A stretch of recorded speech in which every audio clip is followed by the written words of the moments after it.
what's going on YouTube? Thank you for watching another video from me, Sanitary 103. So in this video, I wanted to go over 5 everyday activities that you can do on a daily basis to help burn some more calories and help you lose weight in the long run, assuming that your diet is in check and that you are active at least 3 or 4 times a week outside running, let's say, or at the gym. Now, when you think of burning calories, what's the first thing that pops up in your mind? Well, it's probably, going for a run outside, hitting the gym, doing some weights, going on the treadmill, the elliptical, and getting sweaty, etc., etc. But what a lot of people fail to realize is that your body is not only burning calories when you're working out, but it's burning calories 24 hours a day, 7 days a week. Even while I'm talking right now, I am burning calories. I'll bet it's not much, but I am burning calories. So if you're able to sneak in some daily activities that normally people don't think about and burn some more calories, it can definitely help. So the first activity I wanted to recommend is, if you can, ride your bike to work. Now I know some people can't because their commute is really far, or let's say I got some viewers in Canada where I'm sure it's really cold, or on the East Coast.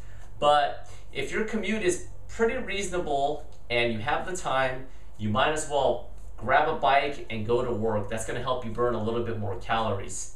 The second activity that I do recommend is that, try getting in the habit of parking a little bit further away to your destination, whether it's work or if you're going to the mall, wherever it is. Now I understand if you have time constraints and you need to hurry up and clock in by 8 o'clock and you don't want to get in trouble by your boss, that's probably stupid to park far away. But if you do have the time, park a little bit further away, and walking will give you those extra calories that you need. The third daily activity / choice I would recommend is, if there's an option of taking the stairs or the elevator, you guessed it, take the stairs.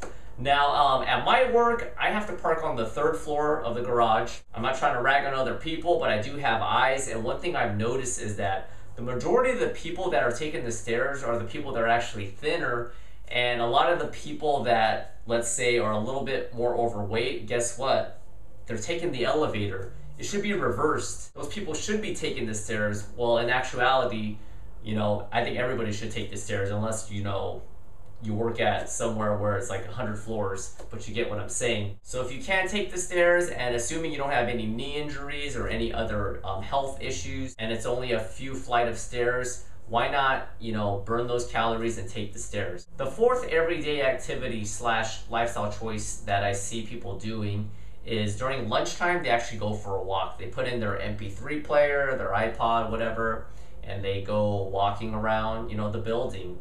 Some people only get, a 30-minute lunch with 2 15-minute breaks, but I know a lot of people that do get a full hour, and usually most people don't take an hour to eat. So if you get a quick bite to eat, it takes about 20 minutes, then afterwards you can go for another brisk 15-minute walk to burn a little bit more calories. And this last activity I wanted to mention, well, I want you to take it with a grain of salt, because it kind of depends on your work environment. But if you have a job where you're in a cubicle all day, you're sitting all day, and you're not really doing anything, every hour or a couple of hours, just get up and maybe bust out like 10 push-ups, literally.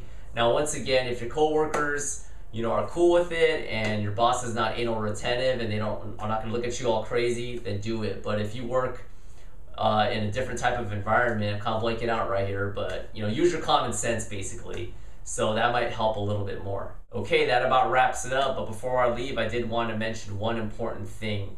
Now, out of these 5 things that I mentioned, let's say that you did about 2 or 3 of these on a daily basis, or close to a daily basis, and by doing that, you are burning 50 more calories per day. Assuming that your calories remain the same per day and your activity level is the same, if you add those extra 50 calories for one day, it doesn't seem like much, but guess what? Over a course of 52 weeks, an entire calendar year, you actually burn an extra 5 pounds. Now, it doesn't seem like much, but those 5 pounds can make or break you. If you were to burn 100 calories per day, assuming that your calories, once again, are the same and your activity level remains the same, that extra 100 calories will help you burn over 10 pounds in a whole calendar year. That makes a big difference. So just keep that in mind, because I know with all these like weight loss shows, and people want an instant fix and they want to drop huge numbers because it's the sexy thing to do, so to speak. But just remember that, losing weight and being trim, it's going to take time. You know, it's not a sprint, it is a marathon, it is a lifestyle choice. So by making these small little incremental changes, you know, you can actually lose weight in the long run. Thank you once again for watching another video. Thank you for all my subscribers and people watching. I'll see you guys next time. Bye.